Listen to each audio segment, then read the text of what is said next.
Matthew Cole built his name on creating unforgettable events for others, but no one ever stayed long enough to plan one for him. At 46, the Los Angeles-based CEO lives with polished success and a haunting silence. Years ago, he lost the woman he was supposed to marry, or so he believed. One sunny afternoon, at a bustling street festival filled with music, color, and laughter, Matthew's world shifts when two children approach, selling handmade paper flowers to help their sick mother. The girl hands him a flower and a note. The handwriting? Unmistakable. The words? A private phrase only his late fiancée used. How could this be?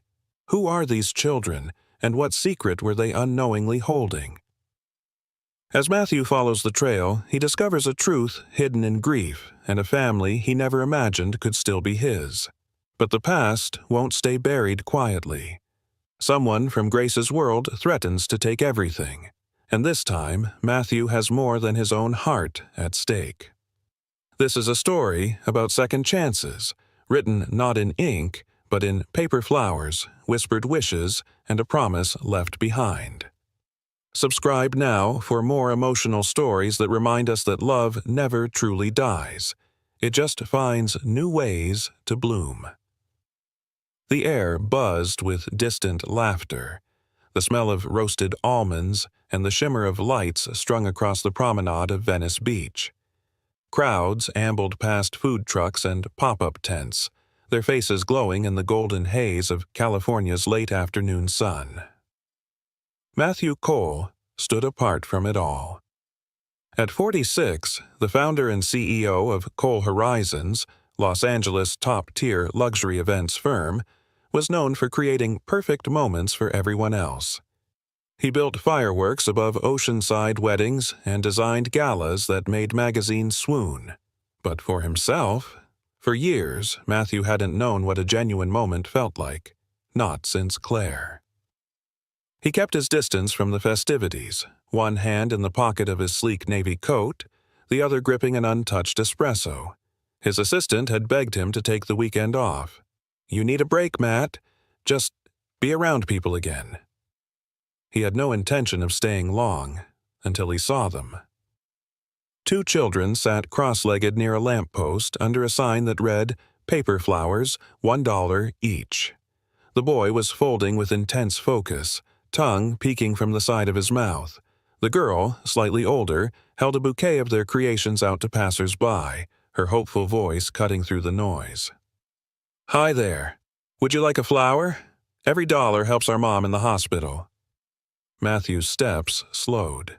The girl's voice wasn't just clear, it had conviction. That kind of courage didn't come from rehearsals. It came from surviving. He approached cautiously, studying them. The girl had dark curls tucked behind her ears and bright brown eyes that shimmered with something familiar. The boy beside her looked up shyly, his hand trembling slightly as he adjusted the stem of a red paper rose. She stepped forward, extending a violet bloom. "Hi, sir. I'm Lily, and this is my brother Ethan. We made these ourselves." Matthew knelt slightly to her level, unexpectedly touched. "You two made these?" Lily nodded. "They're for our mom. She's sick. We're raising money to help." Ethan added in a small voice, "She has to stay at the hospital a long time." Matthew took the flower, eyes softening. "That's very brave of you." Then Lily reached into her coat pocket. "We're also giving this to people who donate." She handed him a folded square of paper. It was a note, handwritten in looping, delicate cursive. "Thank you for helping my children believe in kindness." Matthew froze. That handwriting. That phrase. His fingers trembled as he held the paper, his mind spinning backward in time, back to when love felt possible.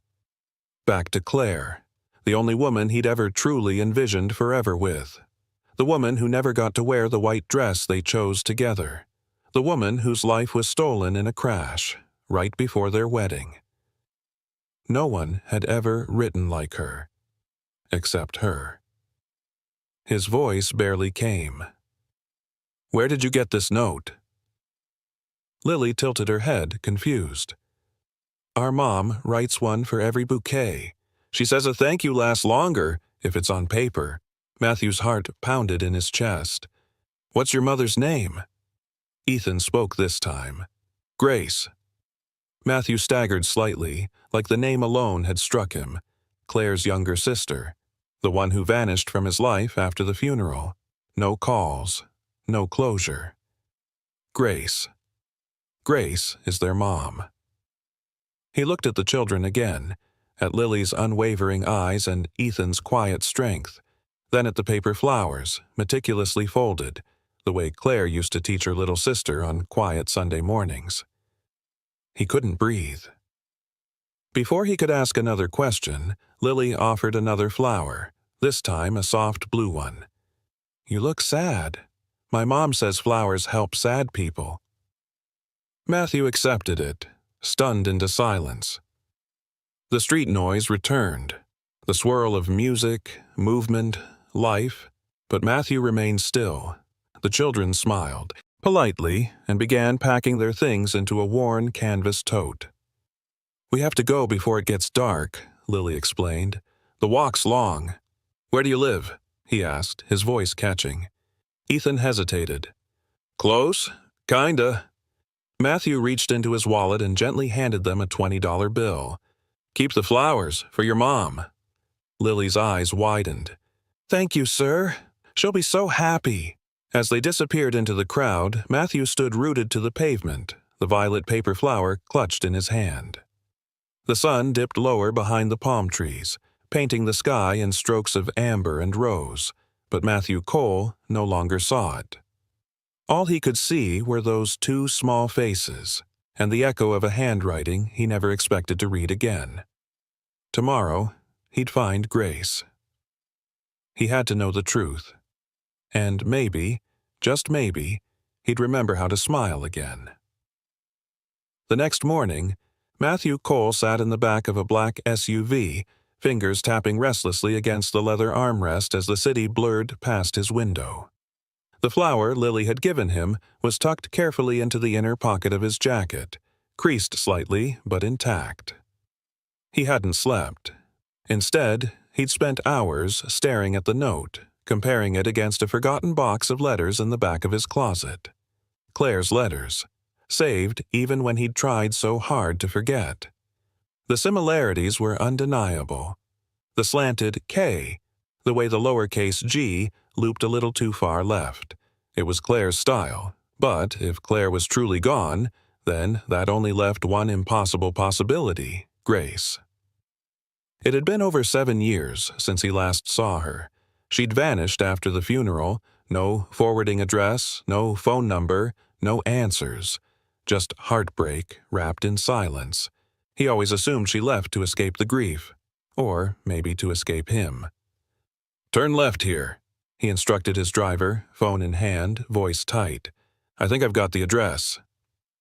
He'd spent the morning tracing donations made to children's hospitals in the area under the name Grace Emery, Claire's maiden name. There weren't many, but one in particular led to a community hospital in Koreatown. Small, underfunded, honest. When the SUV stopped, he hesitated. The building looked tired, its stucco faded and cracked, windows slightly fogged with grime. An old man slept on a bench outside. Inside, the air smelled faintly of antiseptic and overworked HVAC systems. Matthew stepped through the front doors, scanning the room for someone who might know something, anything. A nurse at the front desk looked up, startled by the sight of a man in a tailored wool coat and Italian shoes. "Hi," Matthew said, voice low but purposeful. "I'm looking for someone. Her name's Grace Emery. I think she might be a patient here." The nurse squinted, cautious. "Are you family?" Matthew hesitated. He took a breath. "I knew her sister." The nurse nodded slowly. "Room 214. Down the hall, past radiology." Matthew's steps echoed dully as he made his way down the narrow corridor, heart pounding with each stride. A nurse passed him with a clipboard and gave a polite nod, but he barely noticed. When he reached room 214, he stood still for a moment, hand hovering just above the doorframe. Then he knocked, softly, like the past might shatter if he pressed too hard. A voice inside answered, faint but distinct. "Come in." Grace was propped up in bed, thin and paler than he remembered, her dark hair pulled back in a messy braid. A tray with untouched applesauce rested near her elbow. An IV line snaked from her wrist to a beeping monitor beside her. She looked up and froze. Her eyes widened. "Matthew?" He swallowed hard, stepping inside. "Hi, Grace." She blinked quickly, as if unsure whether to cry, scream, or laugh. I thought you were in Europe." "I was," he said gently, "but I came back. And then, yesterday, I met 2 kids, selling paper flowers." Grace exhaled slowly, eyes closing. "Lily and Ethan." He nodded. "And this," he said, pulling the folded thank you note from his pocket and holding it out like a sacred relic. "This is what led me here." Grace didn't reach for it. She only nodded once, sadly. "I shouldn't be surprised," she whispered. "They're stubborn, like their mother." Matthew sat down carefully in the chair beside her bed, his voice thick. "Claire didn't die the day of the accident, did she?" Grace shook her head. Not right away. The impact. It left her brain damaged. She was unconscious for weeks, but she lived long enough to deliver them. Tears welled in her eyes. She named them before she slipped away. Told me to protect them. To protect you, too. Said if you ever found them, you'd know what to do. Matthew covered his mouth, the weight of years crashing down like waves. "I thought she was gone," he said hoarsely, "that everything was gone." Grace looked at him, voice barely above a whisper. "So did I." They sat in silence for a long moment, breathing through the unspoken. Then Matthew asked softly, "Why didn't you tell me?" Grace looked away. "You were broken. We both were. I didn't think you could take more loss, and I didn't want to use their birth as a way to pull you back into something painful." He nodded slowly, the truth biting, yet strangely understandable. "I want to see them again," he said quietly. Grace smiled faintly. "They'll want to see you too." The following Sunday, the morning sun spilled soft gold over the sidewalks of Silver Lake as Matthew stood nervously at the edge of a worn-down park. His hands, usually steady during high-stakes business pitches, trembled slightly with a bouquet of paper flowers in his grasp, each one carefully crafted by the same 2 hands that had shaken his world only days ago. He spotted them before they noticed him. Lily knelt beside a low bench, rearranging their display with meticulous care, while Ethan balanced on tiptoes to tape a hand-painted sign to the back of a folding chair. "Buy 1 flower, Ipsosos, help our mom." The words hit Matthew square in the chest. For a moment he hesitated, unsure of how to approach. How do you say hello to a child you never knew was yours? How do you step into a space where absence had left the deepest impression? He cleared his throat softly. Ethan turned first, squinting up at him. "Hey, you're the guy from the street fair." Matthew smiled gently, lowering himself to their eye level. "I am. I bought a flower, remember?" Lily tilted her head. "You kept it?" "I did," he said sincerely, holding it out from his coat pocket, slightly bent but still bright. "Best gift I've ever received." Ethan grinned. "Cool. Want another?" Matthew reached into his wallet and pulled out a 20. "How about I buy 3? The twins exchanged quick glances. Lily's voice was cautious. "We usually don't get this much." "I'm not here for the flowers," he said honestly. "I just wanted to talk, if that's okay." Ethan shrugged. "Sure." We're on break anyway." They sat on the bench, paper petals fluttering in the breeze. Matthew watched them for a moment. Lily's quiet focus, Ethan's restless energy, their shared rhythm. He hadn't been there to see them crawl, walk, or say their first words. But sitting with them now, something inside him settled, like a puzzle piece finding its place. "So," Lily began slowly, "you know our mom?" "I do," Matthew replied softly. "Very well, actually. I knew her sister too." Their eyes lit up with curiosity. "Our Aunt Claire?" Ethan asked. "She was our mom's big sister." "She was," Matthew whispered. "And she was someone I loved very much." Silence stretched between them, heavy with unspoken questions.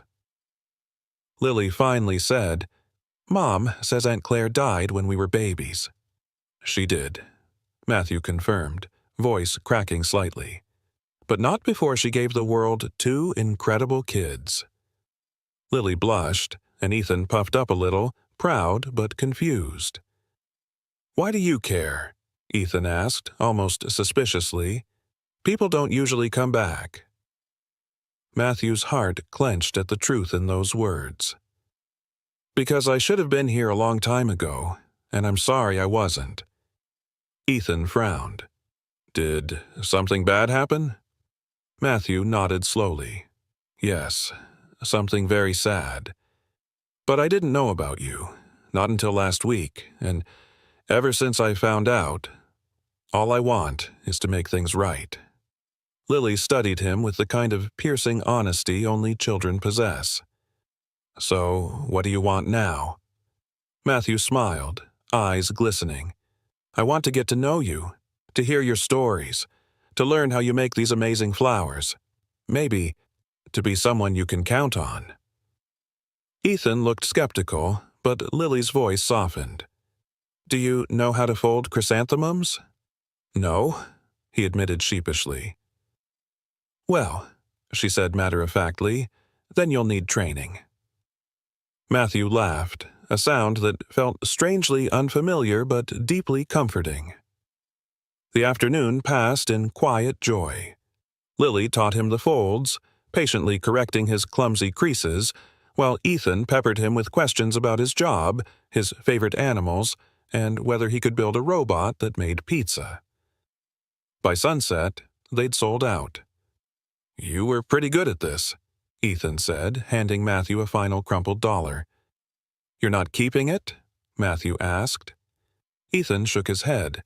"We always put the last dollar in the jar for Mom. She says hope comes from the last thing you give, not the first." Matthew didn't have words for that. He simply placed the dollar in the jar and pulled them both into a gentle hug. "I'll see you again soon?" he asked. Lily nodded solemnly. "You can bring coffee for Mom next time. She likes it with 2 sugars. "And no cream," Ethan added. Matthew memorized every word. As they waved goodbye, Matthew turned toward the street, feeling lighter than he had in years.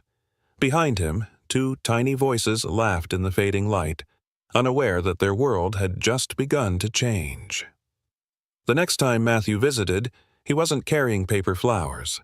Instead, he held a small, well-worn box, the kind that once held love letters and dreams. Inside were mementos he hadn't touched in years. The necklace Claire had worn the night she said yes, a photo of them on the cliffs of Big Sur, and the only thing she ever wrote that he never had the courage to read until last night. A letter sealed in the envelope she left with her attorney, to be opened only if he ever finds them. He hadn't found the courage to tell Grace yet. Not about the letter, not about the pain he'd carried for 9 years, but seeing the kids again had stirred something that could no longer be ignored. That Saturday, Grace looked worse.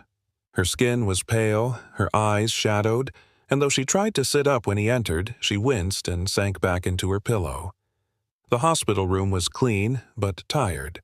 Sunlight struggled through the closed blinds, casting slanted shadows across the floor. Matthew set the coffee down carefully on the side table, 2 sugars, no cream, just like Lily had said. "You look like someone who hasn't slept," Grace murmured with a half-smile. "I haven't," he admitted. "I've been thinking about your sister." Grace's expression softened. "I think about her every day." "I didn't know," he whispered, voice rough. "I didn't know she had children, that they were mine." Grace looked away. She didn't either, not at first. The accident. Claire slipped into a coma. The doctors thought she might not make it, but then the scans showed the pregnancy. Twins. And for a while we thought she might wake up, that she'd meet them. Matthew's throat closed. "She held on long enough to write one last letter," Grace continued, tears pooling in her tired eyes. "She made me promise to protect them, to keep them away from noise and cameras, and from anything that could hurt them." "She wrote me a letter too," Matthew said, pulling the envelope from the box. His hands trembled. "I only opened it last night." Grace nodded, eyes glassy. "She always believed you'd come, even when I didn't. I would have come sooner," he said brokenly, "if I had known." Grace studied him for a long time. Then maybe now is the time to stop running. In the hallway outside, Lily and Ethan sat cross-legged, folding a bouquet for a nurse who'd brought them extra juice boxes. They both looked up when Matthew stepped out. "She's resting," he said gently. Lily stood and brushed glitter off her pants. "We made something for you." From her pocket she pulled out a single chrysanthemum, pink with white trim. Attached to it was a folded piece of paper. Matthew took it carefully, unfolding the note. It was scrawled in crayon, each letter shaky but determined. "Thank you for finding us."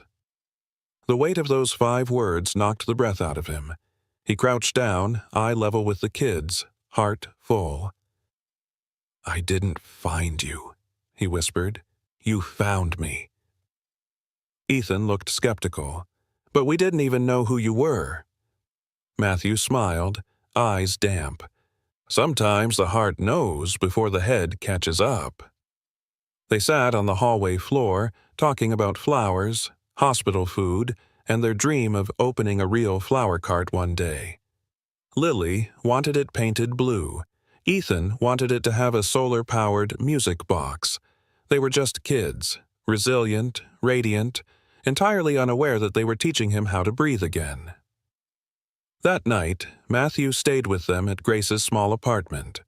The walls were lined with art projects, some faded from time, others fresh with glue still drying. After the kids went to bed, Ethan tangled in superhero sheets and Lily curled around a stuffed dolphin, Grace handed Matthew a small, weathered journal. "Claire used to write messages with every flower she left behind," she said. "It was her thing.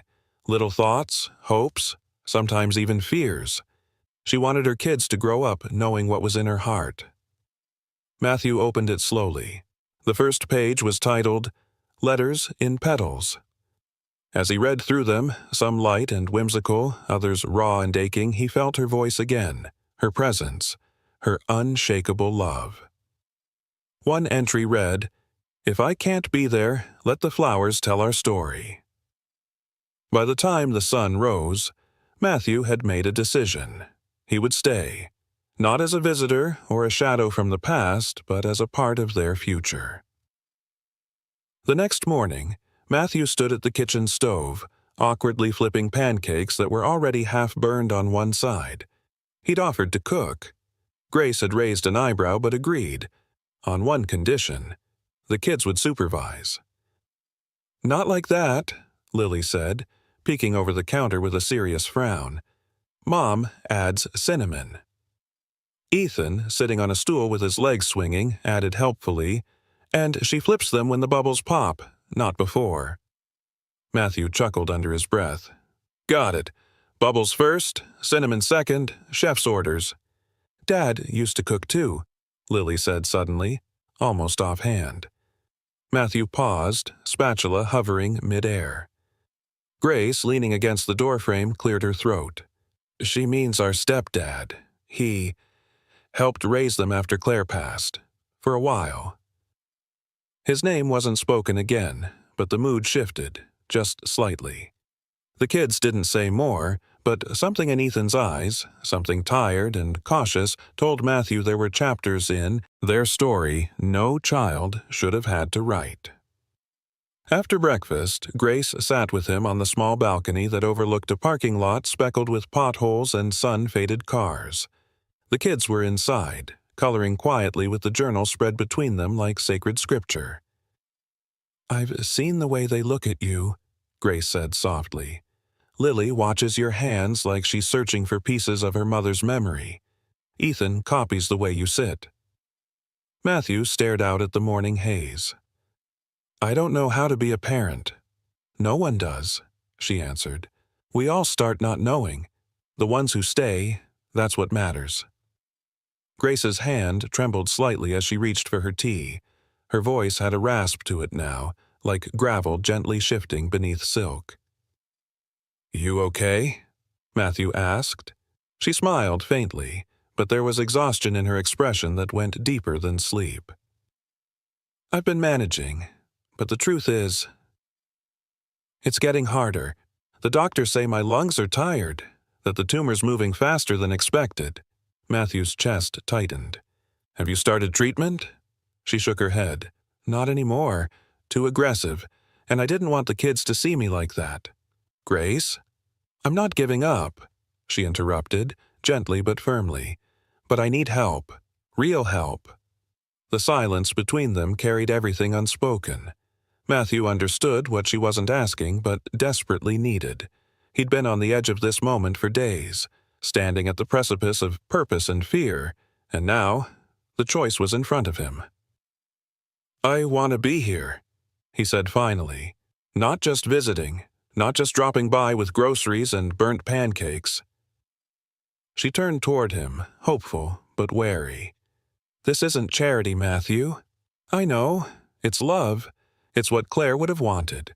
Grace blinked back emotion, then nodded slowly. "Then we start small. School pickups, homework help, doctor's appointments. They'll need that structure, especially if—" She didn't finish the sentence, and Matthew didn't press. That evening, Lily and Ethan gave him a tour of their tiny world. They pointed out their favorite puddle in the alley, their secret shortcut to the park, and the corner bodega where the owner saved stale donuts for them on Sundays. "This is where we sold flowers before," Lily said, pointing to a faded brick wall. "Mom said we shouldn't beg, but we could offer something beautiful." Matthew crouched down beside them. "And I think your mom was absolutely right." As the sky faded into a lavender dusk, the three of them sat on the curb, folding petals from colored paper Grace had saved in a shoebox. Matthew's fingers fumbled through each crease, but Lily guided him gently, and Ethan leaned against his shoulder like it was the most natural thing in the world. Back at the apartment, Grace watched from the window, her silhouette framed in the soft glow of the hallway light. She whispered to herself, "Claire, I think he's ready." Later that night, when the children had fallen asleep, Matthew helped Grace onto the couch and wrapped a blanket around her shoulders. She handed him a thick envelope, documents, emergency contacts, a guardianship draft she had started months ago. "I don't know how long I have," she said, her voice barely above a whisper. "But if something happens, I need to know they'll have someone who won't walk away."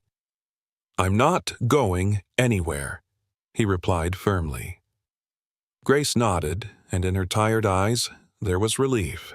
Not just that he had said it, but that he meant it. Genuinely. Completely. As Matthew sat in the darkened room, the children's soft breathing echoing from the next door, he opened the journal once more. A note fell out, one Claire must have tucked between the pages without Grace ever noticing. "If he ever finds them, let him love them fully. Let him be the part of me they never got to meet." Matthew pressed the note to his chest.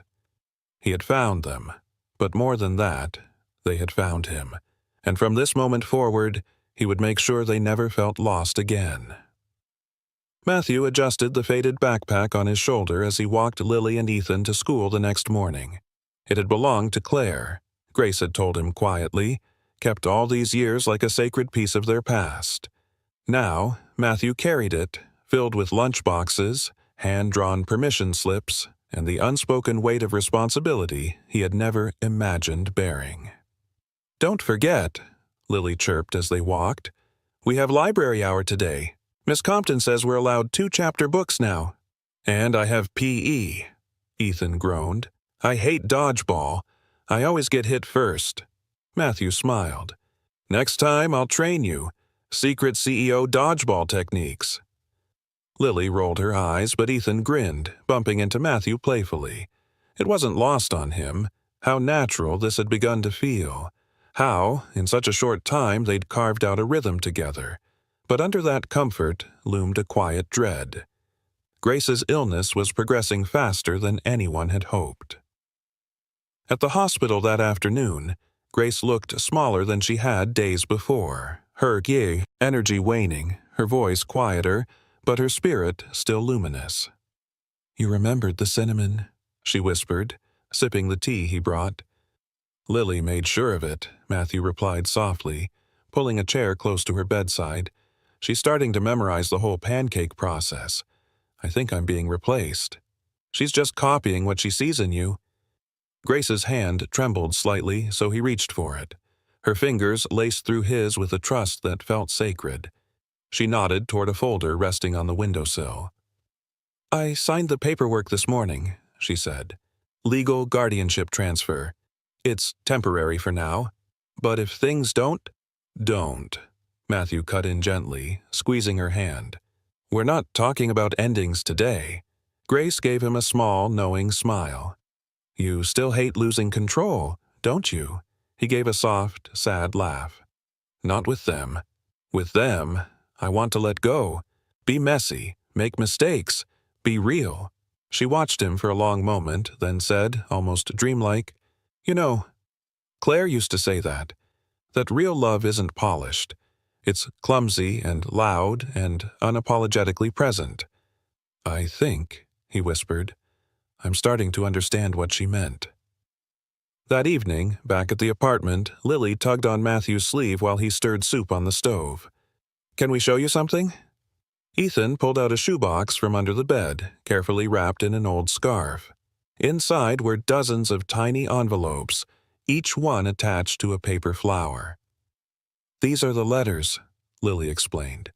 "Mom wrote them for every birthday, every lost tooth, every question we asked about our real mom." Matthew gently opened one. The handwriting was unmistakable. Claire's graceful loops, soft ink faded slightly by time. "To Ethan, when he's afraid of thunderstorms. Remember, your mother faced her fears so you could grow up brave. Find her courage in the sound of your own heartbeat." He swallowed hard, tears stinging the corners of his eyes. Ethan crawled into his lap, hugging him wordlessly. "We saved them for someone special," Lily whispered. "Mom said one day they'd belong to the person who loved us the way she did." Matthew didn't respond. He couldn't. He simply held them both and let the weight of Claire's words wash over him like a tide he was no longer trying to resist. Later that night, after story time and teeth brushing and one more round of just 5 more minutes, Matthew sat at the kitchen table staring at the guardianship documents Grace had entrusted him with. The legal wording was dry, clinical, but the implication was anything but. This wasn't just paperwork, it was legacy. It was trust. It was a quiet, final request from a woman who had carried too much alone. The next morning, Lily and Ethan stood at the door, dressed for school, backpacks snug and paper flowers tucked lovingly into their pockets. Matthew knelt to tie Ethan's shoe. "I'll be here when you get back." Ethan looked up. "Every day?" Matthew nodded. "Every single one." As they left, Grace's neighbor Mrs. Kavanaugh shuffled over, her knitting bag slung over one shoulder. "You're the man the kids talk about. The one who makes cinnamon pancakes and reads bedtime stories now?" "I suppose I am," Matthew said, surprised by how much he liked the sound of it. She patted his arm. "About time someone showed up." That afternoon, Grace called from the hospital. Her voice was faint, but her message was clear. "They've asked about you nonstop. You've become part of them, Matthew, whether you planned to or not." "I know," he replied quietly, "and I'm not going anywhere." He hung up, stepped outside, and looked at the sky. The same sky Claire had once stood under on the day he was supposed to marry her. The same sky Grace now looked at through the hospital window. The same sky under which two children had folded hope into flowers and handed it to him, without knowing they were handing him his own redemption. This wasn't just guardianship. It was a second chance. And this time, he wouldn't let it slip away. Matthew sat in the back of the courtroom, his hands clasped tightly in his lap, his heart pounding with unfamiliar vulnerability. It was the first time he'd ever stepped into a courtroom not as a guest speaker or a sponsor, but as a potential defendant in a case that felt like a brutal invasion of the fragile life he had only just begun to rebuild. Across from him sat Raymond Booker, the children's maternal step-grandfather. Grace had warned Matthew about him in hushed tones weeks earlier, calling him calculated, entitled, and dangerously persuasive when he needed to be. But seeing him in person gave shape to Grace's words. His tailored suit, slicked back hair, and smug grin screamed confidence born not of love, but possession. He looked at Matthew the way someone might look at an inconvenient puzzle, something to outwit, not understand. Raymond's attorney, a cold-eyed woman named Ms. Hensley, presented their case with sharp-edged precision. "Your Honor, Mr. Quinn has no legal nor biological relationship to these children. His recent involvement, though perhaps emotionally stirring, is opportunistic at best. A grieving mother, a dying aunt, and a wealthy public figure make for a compelling media narrative, one our clients argue has been deliberately manufactured." Matthew's jaw tightened. Manufactured? Grace sat behind him in a wheelchair. Bundled in layers, she was clearly too thin for now, but her eyes still carried steel. She gripped his shoulder briefly as if to transfer every ounce of courage she had left. He rose slowly when called, nerves flaring as he approached the stand. "I'm not here for headlines," he said steadily. "I'm here because two children needed someone, and because the woman who raised them has trusted me with the most sacred responsibility of her life." Hensley interrupted. "Yet, you had no prior contact with these children before recently. Can you explain the sudden sense of duty?" Matthew took a breath. "Because their mother was the love of my life. Because when I found them, selling paper flowers to save Grace, I realized that I hadn't lost Claire completely. Her love, her grace, her stubborn kindness, she left it in them." There was a shift in the room. Even the judge leaned forward slightly. "I wasn't ready 9 years ago," Matthew admitted, his voice trembling. "But I am now, and I'm not here because of guilt. I'm here because I choose them, fully, fiercely, without hesitation." Hensley smirked, unimpressed. "You're not their father." "No," Matthew said, "but I'm the man Claire trusted to find them, and I will not abandon that promise." That night, back home, Lily placed a flower on his pillow, a quiet gesture of reassurance. "It's okay," she whispered. "We know you're scared." He smiled gently. "A little, but having you two makes me brave." Later, Ethan crept into his room, clutching one of Claire's old letters. "Can I sleep here tonight?" Matthew nodded. "Of course."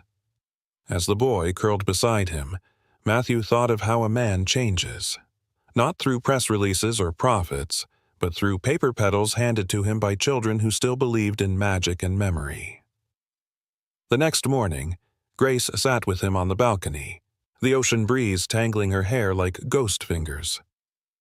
"I heard what you said in court," she murmured. "Claire would have cried, then made you pancakes." Matthew chuckled softly. "She always did both, didn't she?" Grace grew serious. "You have to prepare for the worst. If Raymond wins—" "He won't," Matthew said quickly. "I won't let him." She looked at him, eyes glassy. "They're everything I have left." "I know," Matthew whispered, "and they're everything I want." In the days that followed, Matthew assembled a quiet army.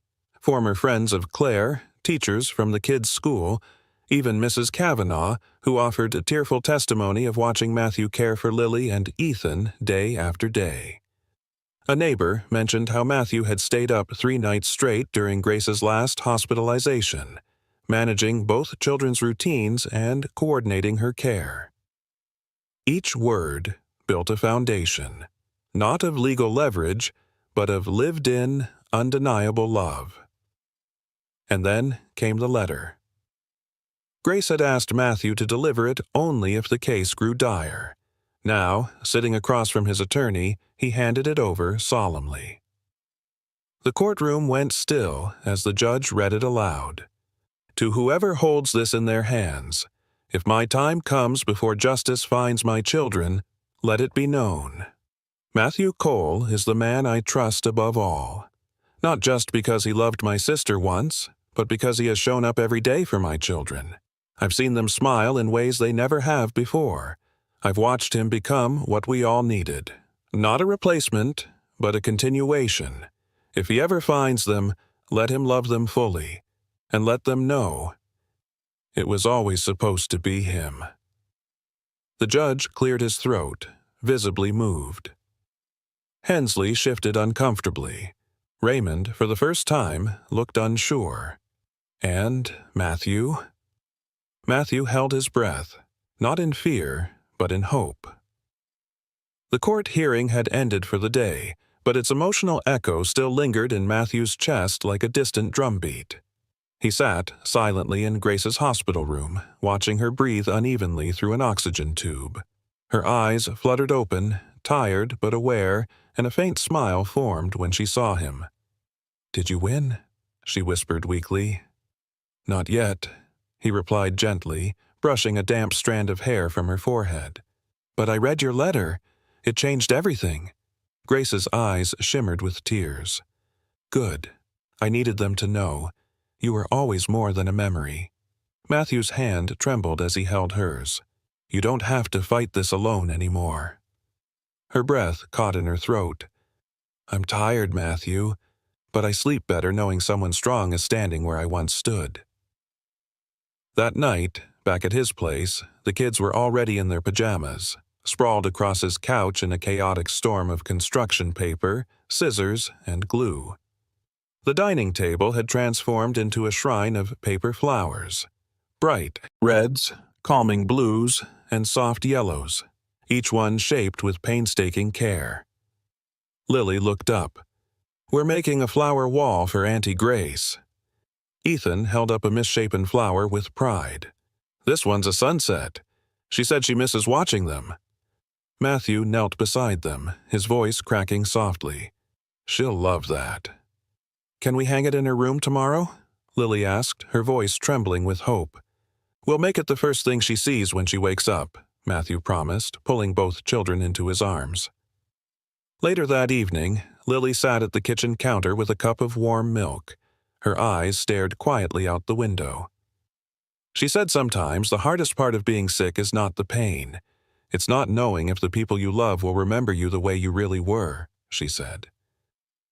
Matthew's heart tightened. "I remember everything about her, Lily. Not just her," she whispered. "Us, too." He walked around the counter and knelt beside her. "I see you. Every day. I hear you laugh. I watch you protect Ethan. I remember your favorite cookie shape, the way you hum when you're nervous, and how your braids never stay even." She giggled tearfully, wiping her cheek. "Okay. Maybe you do." When she fell asleep later, he stood in the hallway with Ethan, who refused to sleep until his uncle, his whatever Matthew had become, told him a story. "Once," Matthew said quietly, "there was a little boy who loved fishing more than anything, but he lost his boat. For years, he stood on the shore, looking out at the water, hoping he'd find something worth sailing for again. One day, 2 children showed up with a paper flower, and suddenly, the sea didn't feel scary anymore. Was it a magic flower? Ethan asked, eyes wide. The most magical one, Matthew said with a soft smile, because it made him believe again. The next morning, they returned to the hospital with their masterpiece. Grace was asleep, but the nurses let them in. Carefully, Lily and Ethan arranged their flower wall across the dull beige divider, transforming the sterile room into something warm and beautiful. A soft gasp escaped Grace's lips when she opened her eyes. "Sunsets and spring," she murmured. "You brought both to me." Ethan climbed up on the bed beside her. "We made a deal with the paper." Grace smiled, too weak to laugh. "That's the best kind of deal." Matthew stood by the door, watching the exchange unfold like a scene from a life he never imagined he'd earn. When the nurse came in with a clipboard, he signed the temporary guardianship papers without hesitation. Grace looked over and nodded faintly. "It's time," she whispered. "You'll get better," Lily said, her voice barely holding together. Grace stroked her cheek. "I'll try. But no matter what happens, you're safe now." Matthew crouched by her bed. Whatever happens, they won't lose another home. That night, Matthew sat in his office, now filled with drawings, flower clippings, and scattered books on parenting, trying to figure out the next move. Then he heard soft footsteps and found Lily standing in the doorway. "Can I sleep in your room tonight?" she asked. He lifted her into his arms. "Of course." As she settled into the bed, Ethan appeared too, dragging his blanket like a tired warrior. Matthew made room, his heart expanding with each heartbeat. They lay in a quiet tangle, the weight of the world finally giving way to the rhythm of new beginnings. "Are we your real kids now?" Ethan asked suddenly. Matthew blinked away a tear. "You always were. I just had to find my way home." Outside, the wind carried the scent of spring, and for the first time in a decade, Matthew Cole didn't feel haunted. He felt whole. The morning sun was filtered through pale hospital curtains, casting a gentle gold across Grace's frail face. Her breathing was shallow, her body clearly tired. But when she opened her eyes and saw the flower wall her niece and nephew had built, something warm flickered behind her exhaustion. "You really hung them all," she whispered, voice ragged yet full of awe. Lily climbed onto the edge of the hospital bed and nodded. "We made more last night, too. Ethan said you needed extra hope." "I do," Grace said gently, eyes misting. "And you gave it to me." Matthew sat quietly by the window, taking in every word. Each visit now felt like a countdown, a moment both too fleeting and too full. He had been with them every day, learning the rhythms of the kids' routines, juggling meals, bedtime stories, and the sudden, unpredictable waves of emotion that would crash into them like summer storms. This morning, though, was different. Grace had asked to speak with him alone. He walked over slowly, carefully taking her hand. It felt lighter than yesterday. "Matthew," she said, struggling to stay steady, "there's a document in my bag. My medical power of attorney. I added your name." He paused. "Grace, are you sure?" She gave a faint nod. "I need to know you'll be there if something happens. They shouldn't feel lost again." "You're not going anywhere," he said firmly. "We'll get you better. I've already spoken to a specialist in San Diego." "I know you mean that," she whispered. "But some things can't be outrun. I just need to hear you say, you won't walk away." His throat tightened. "I swear it. I'm here. I'm staying." Her eyes drifted shut for a moment, and then she exhaled slowly. "Then I can rest now." Later that day, Matthew found himself in front of a judge filing for temporary guardianship, A formality, they said, since Grace's medical condition now made her unfit for daily care. But the moment he signed the document, it felt like crossing a threshold he could never return from. At home that evening, Ethan was unusually quiet. He sat by the window, holding a pair of paper flowers he'd been folding over and over again. "Is Auntie Grace gonna die?" he asked suddenly, not looking up. Matthew knelt beside him, heart aching. "She's very sick, buddy, but she's still fighting." Ethan's fingers curled tightly around the paper. "She said if anything happened, you'd be there." "I will," Matthew said, placing a hand on the boy's shoulder. "I promise.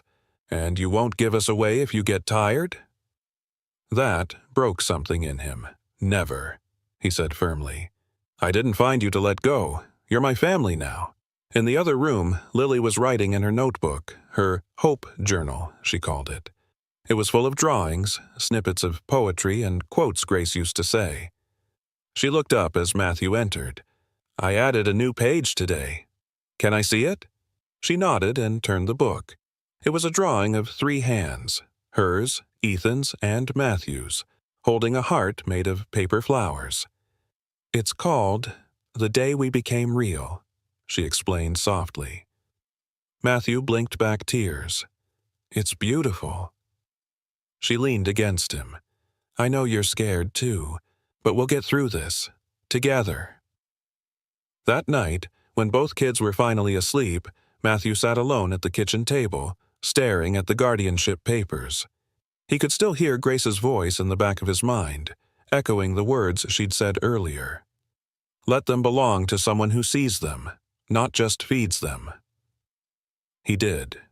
He saw them in the way Ethan always reached for Lily's hand first, even when he was scared. He saw them in the way Lily made lists of the questions she was too afraid to ask out loud. He saw them in every tiny, stubborn act of survival they'd learned too young. And in those moments, Matthew finally understood something that had eluded him his whole life. Not just love, but legacy. This was it. He picked up his phone and left a message for his attorney. "Draft the paperwork. I'm filing for permanent guardianship." Outside, the wind had picked up, scattering petals from the flower wall they'd hung on the porch earlier that day. He stepped outside to collect them, gently tucking them into a jar. Tomorrow, he'd bring them to Grace. Tomorrow, he'd tell her, "They're not just yours anymore. They're ours." The courtroom was colder than Matthew had expected. Not just the air conditioning, but the way every glance felt clinical, every silence tense. Across the room, the man who had dragged them here sat smugly behind his attorney. Robert Gentry, Grace's stepfather, a man who saw 2 children as bargaining chips and their guardian's illness as opportunity. Matthew sat beside his lawyer, suit freshly pressed, but his heart anything but calm. This wasn't about appearances. It was about keeping Lily and Ethan safe, keeping a promise to Grace. The judge, a woman with kind but firm eyes, reviewed the case file, occasionally glancing toward the gallery. Lily and Ethan sat with a social worker nearby, their small hands clutching paper flowers. Gentry's attorney stood. "Your Honor, we're petitioning for full custody. Mr. Gentry is the children's only living blood relative on record. Their current caretaker, Mr. Cole, is unrelated and has no legal precedent." Matthew's attorney countered, her voice steady. "We contest the claim. Mr. Cole was granted temporary guardianship with the mother's consent due to medical necessity. Furthermore, we have documented evidence, including written letters from the children's deceased mother, Natalie Bennett, that express her explicit wish for Mr. Cole to raise the children if she could not." The judge looked up. "Do you have these letters?" Matthew nodded and stood slowly. "Yes, Your Honor, if I may approach." He handed over a folder. Inside were Natalie's final letters, each one carefully penned, sealed, and kept for years by Grace. Among them, the last one, dated a day before she passed away, was addressed not to Grace, but to him. Matthew's voice shook as he asked, "May I read it aloud?" The judge gave a single nod. Matthew unfolded the letter, breath trembling. If he ever finds them, let him love them fully. Let him stay. I've seen who he becomes when he opens his heart. He becomes everything these children will ever need. Silence fell. He looked up. I didn't know. I didn't know she was pregnant. I didn't know they existed until a few weeks ago. But since the moment I met them, I haven't spent a day apart from them. I've walked them to school. I've taught them to fold their mother's flowers. I've held them through nightmares. This isn't just paper, Your Honor. It's the truth they live every single day. I may not be their biological parent, but I love them as if I were, and I always will. Gentry leaned forward sharply. Love doesn't pay rent, he barked. Matthew turned, voice sharpened. And greed doesn't raise children. The judge raised a hand, restoring order. Then, gently, she motioned to the children. Would Lily or Ethan like to speak? Lily stood first. Her legs were small, but her presence filled the room. She stepped to the front, clutching a flower-shaped notebook. This is my wish book, she said clearly. I used to write things like, I wish Mom gets better, or I wish someone would come to our school play. Now I write, thank you for teaching me to ride a bike, and thank you for being there when I lost my tooth. She looked at Matthew and smiled. He didn't just show up, he stayed, and he listens. Ethan joined her, voice softer. He reads to us like Mom used to. He made our favorite cookies even when he burned the first batch. We told Santa we didn't need anything this year, because we got what we wanted early. The room was quiet again. No objections, no further questions. The judge closed the folder and breathed slowly.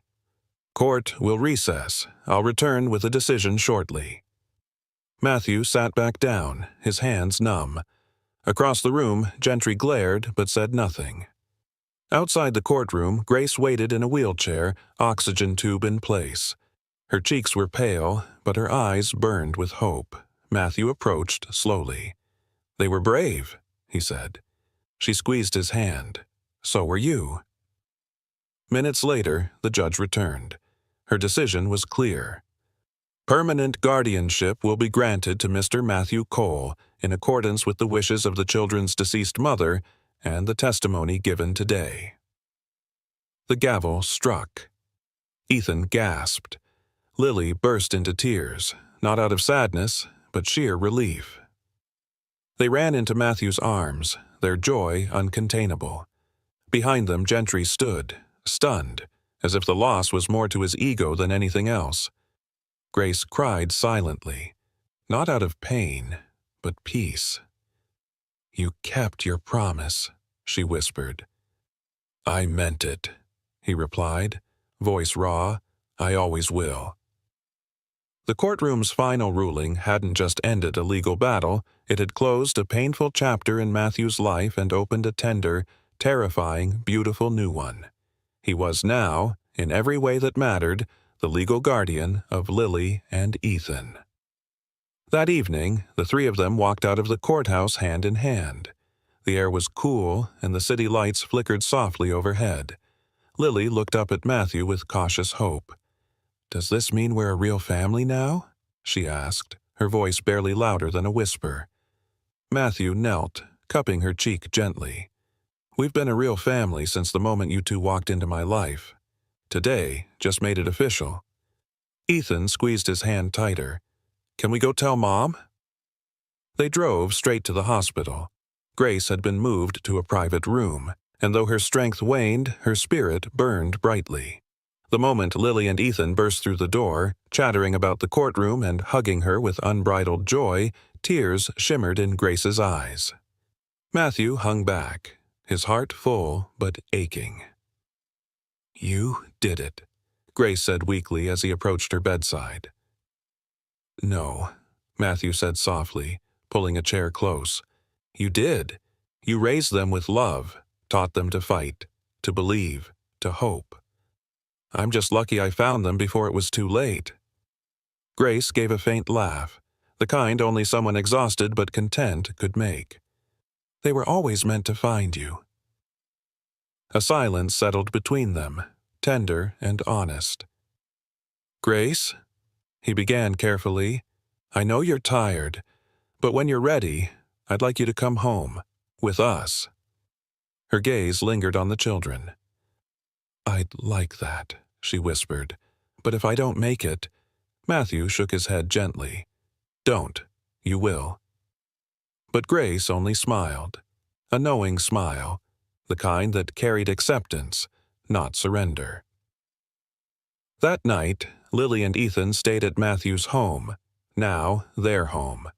The house, once pristine and sterile, had transformed with drawings taped to the fridge, colorful blankets strewn across the couch, and the scent of warm cookies lingering in the air. Matthew tucked them in one at a time. With Lily, he braided her hair clumsily as she instructed him through every step. "Mom used to do it before bed," she said quietly. "I miss her hands." "I know," he whispered, brushing a gentle kiss to her forehead. "But you're never alone." With Ethan, it was a bit different. They sat in silence at first, trading glances over a model ship they were building together. Ethan finally spoke, eyes fixed on the tiny mast. "Were you scared when the judge asked you to speak?" Matthew nodded slowly. "Very." "Me too," Ethan said. Then after a pause. "But I wasn't scared about the answer. I was just scared you wouldn't stay." Matthew's voice cracked as he pulled Ethan close. "I'm not going anywhere, buddy. Ever." The next morning, they returned to the hospital with something special. Ethan carried a card he'd drawn, a picture of the four of them holding hands under a paper flower tree. Lily held a soft pink scarf they'd made from old fabric swatches Grace used to use for crafts. Grace was weaker, but her face lit up when she saw them. "I love you both," she told the children softly. "So much." "And we love you," Lily whispered, placing the scarf gently over her mother's chest. Grace reached for Matthew's hand. "Promise me something," she said, her voice paper-thin. "Promise you'll let them keep making flowers. It connects them to her, to Natalie." He nodded tearfully. "I promise." That night, Grace slipped away peacefully in her sleep. There were no screams, no dramatics, just a stillness in the air, a reverent kind of silence that hung over the room like morning fog. And when the children were told, they didn't cry immediately. They held each other quietly as Matthew gathered them in his arms. Lily pressed her face into his chest. "She said you'd be enough." Matthew closed his eyes tightly. "I'll try my best, every day." In the days that followed, the funeral was held by the sea, Grace's favorite place. The children scattered paper flowers across the waves, each one holding a handwritten note. Messages of love, gratitude, and goodbye. One of Lily's flowers carried only 2 words: "Thank you." After the service, Ethan handed Matthew a small, worn journal. "She said to give you this if she didn't come home."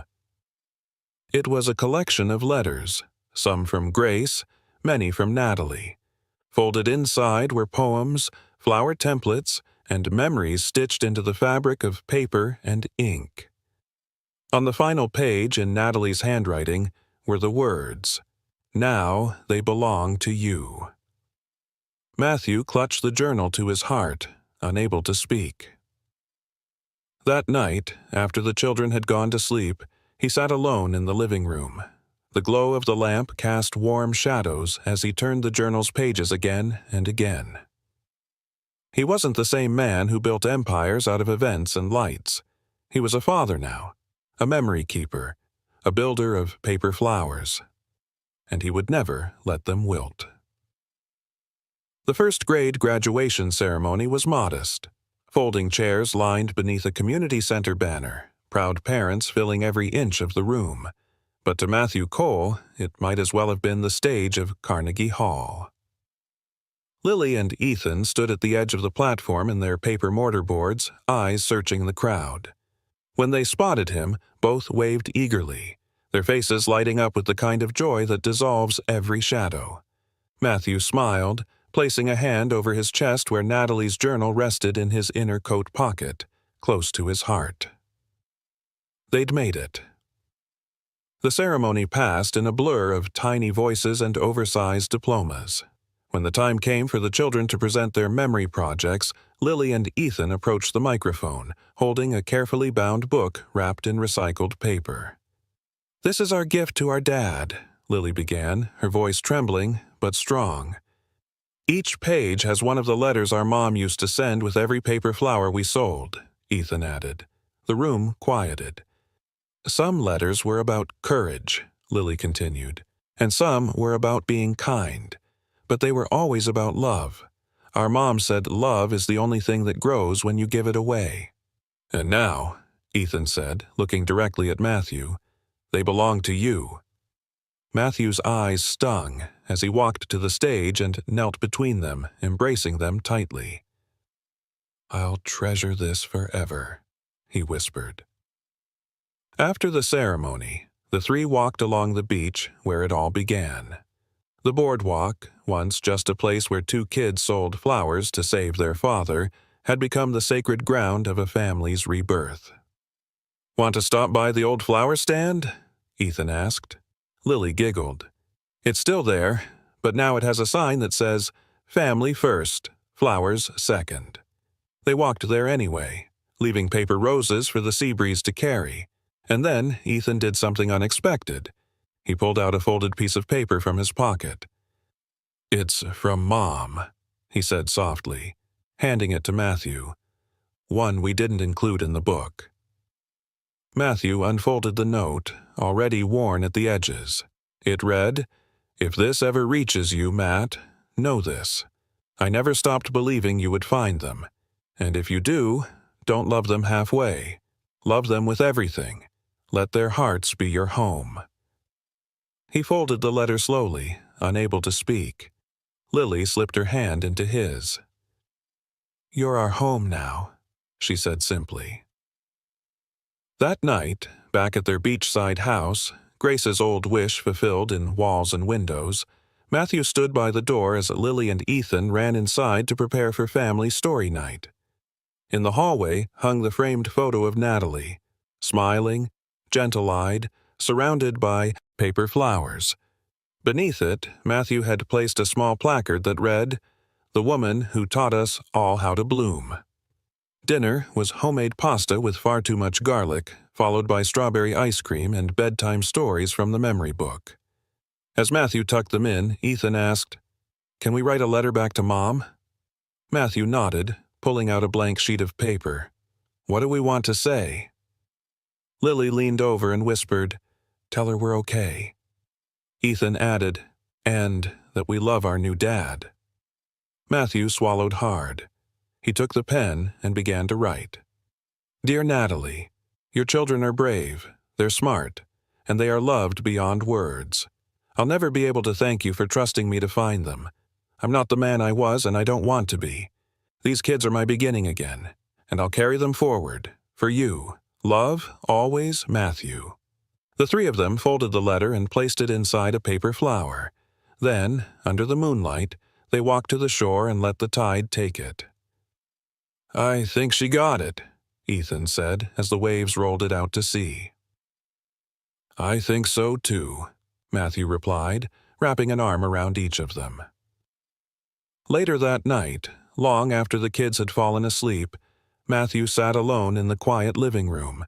He opened the memory book once more, stopping at the very first letter inside. Natalie's handwriting, warm and familiar, danced across the page. "To the man who will love them, you may not be here yet, but when you are, give them the kind of love that never asks for proof. Let them see themselves in your eyes, not just as children, but as miracles." Matthew closed the book gently, his heart full. He finally understood. He had lost Natalie once, but in Lily and Ethan, in every smile, every stubborn question, every tear wiped away, he had found her again. And in loving them, he had found himself.